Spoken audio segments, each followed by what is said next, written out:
Hello, my name's Richard, and today I'm just going to be having a quick look at one of our upcoming games, Dragon's Domain.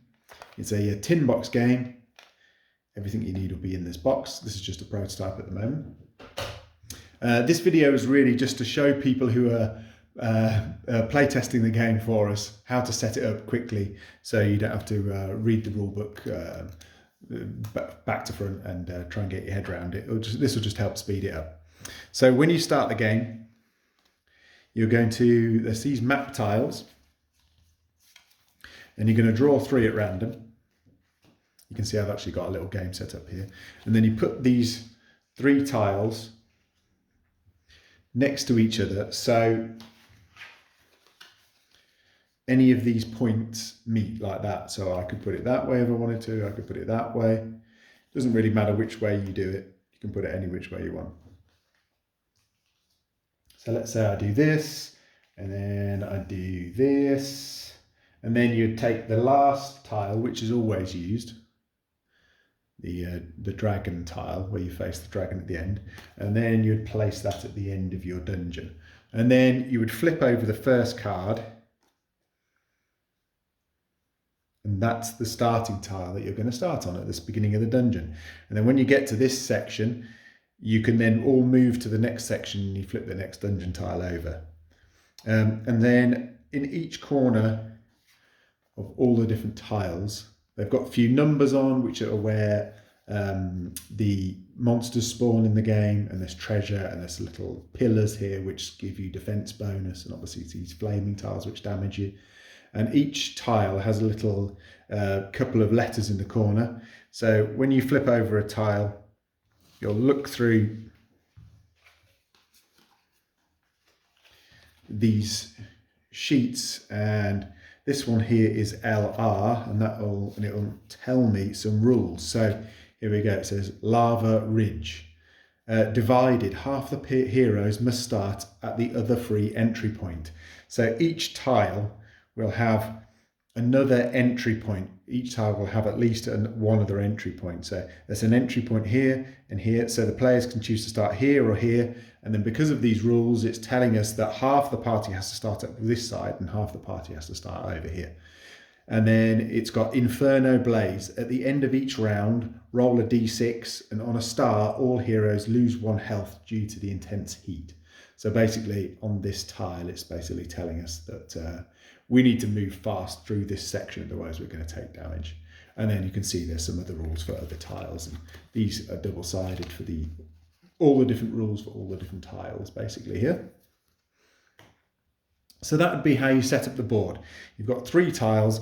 When you get to this tile, you're going to flip over this tile, then you're going to have some more rules, then you're going to flip over the next one until you get to the dragon one. Then characters. Over here we've got the characters, and what you do is you're going to, if you're playing solo, you play with 4 characters. You're going to pick a character.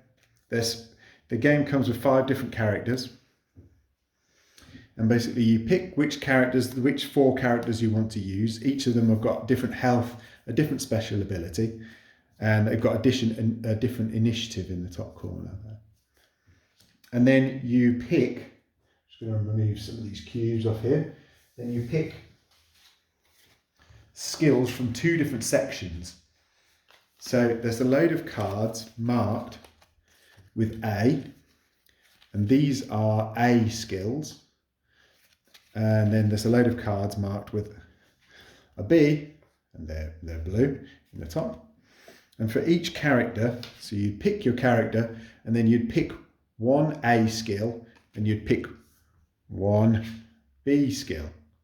So your character, so you might say, right, here we go, I'm going to play Dawn the Mighty, and you go through these skills and you think, what other skill do I want to have with him? So he could be archery, ice magic, hammerken, fire magic, shadow arts. The hammerken tile is actually double-sided. The skill card is actually got sword mastery on one side and hammerken on the other.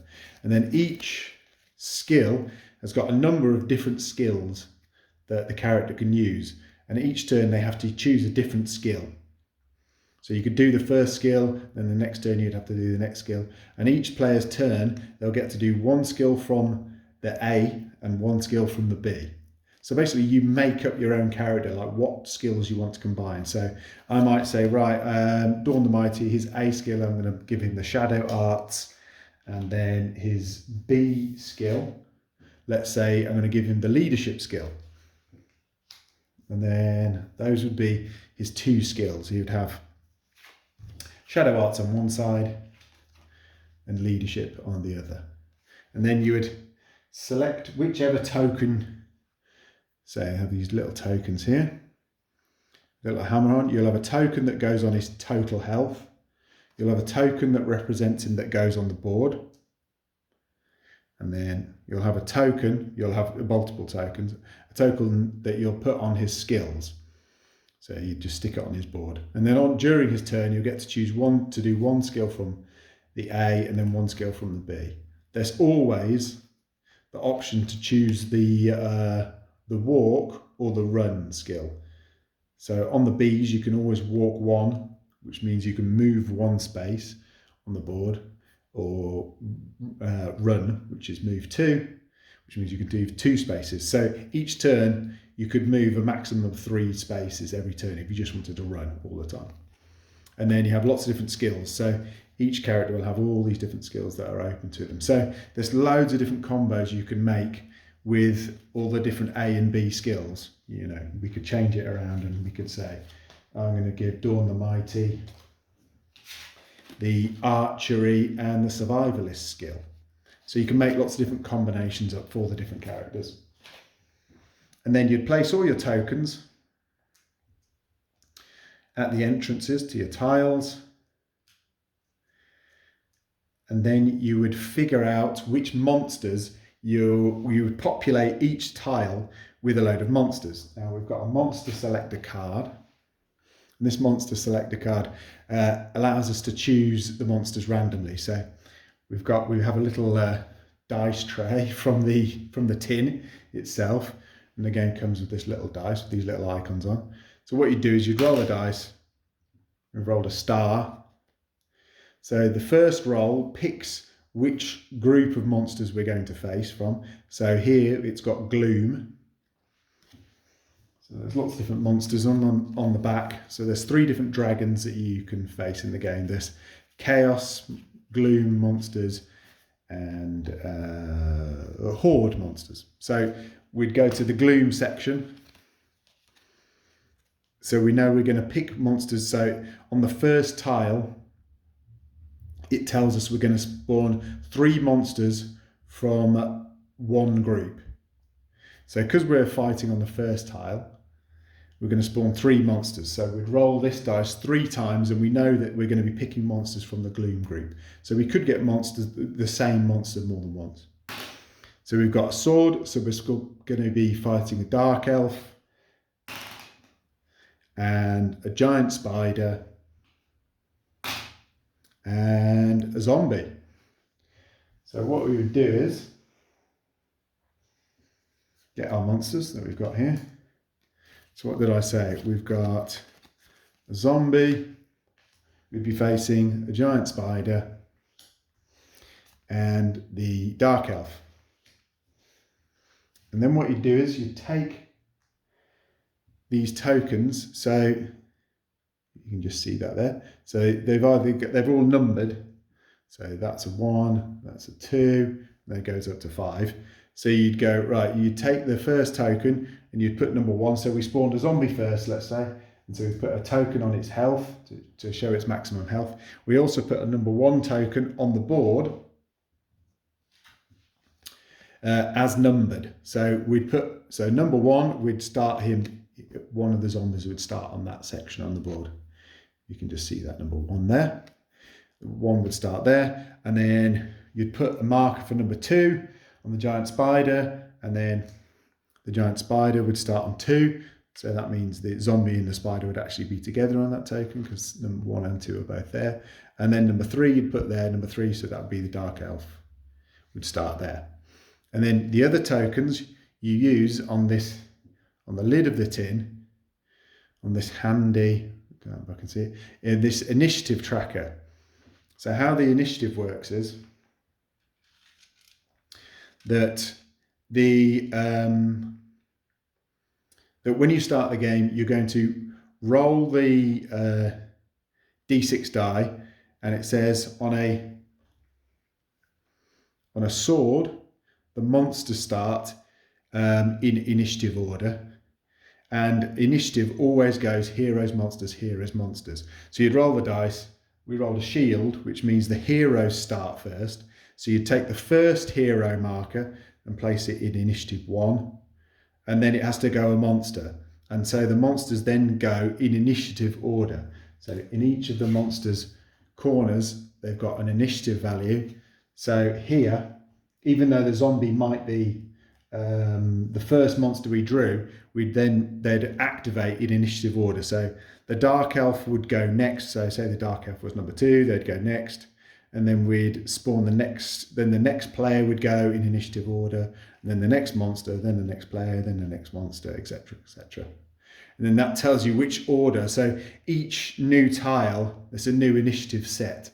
So you never really know who's going to be going. Obviously, you have some characters that are faster than other, and you have some monsters that are faster than other, but you never really know whether all the monsters are going to start before you, all the players are going to start before you, and then necessarily which initiative order they're going to go in.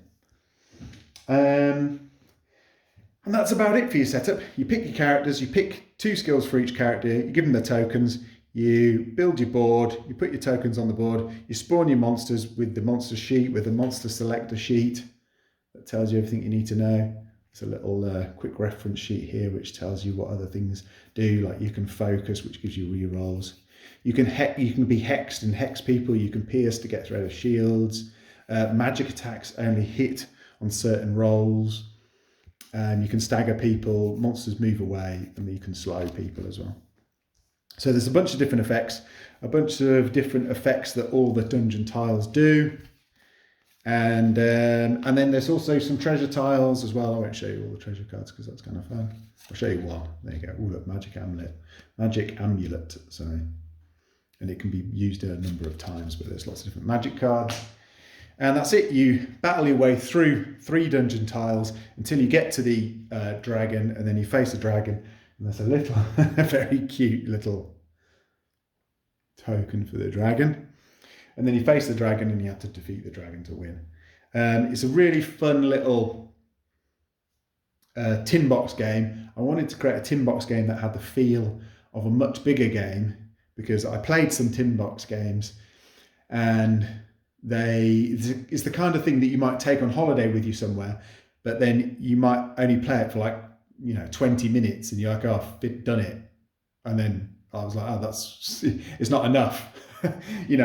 Sometimes you might be camping somewhere away. You might not want a game that only takes 20 minutes to play because you've played it and then you don't need to play it anymore. So I wanted to make a game that you could actually get stuck into and play for a few hours if you wanted to. So this, generally 3 boards will probably take you about an hour to play. But it really just depends how you're playing. But that's what I designed it for, is to have a game that took a bit longer to play, and you could play through more tiles and make it last much longer if you wanted to. And you can play it on solo, or you can play it with up to 4 players. So great. If you have any questions, just drop them in the comments below, and we'll speak to you soon. Bye.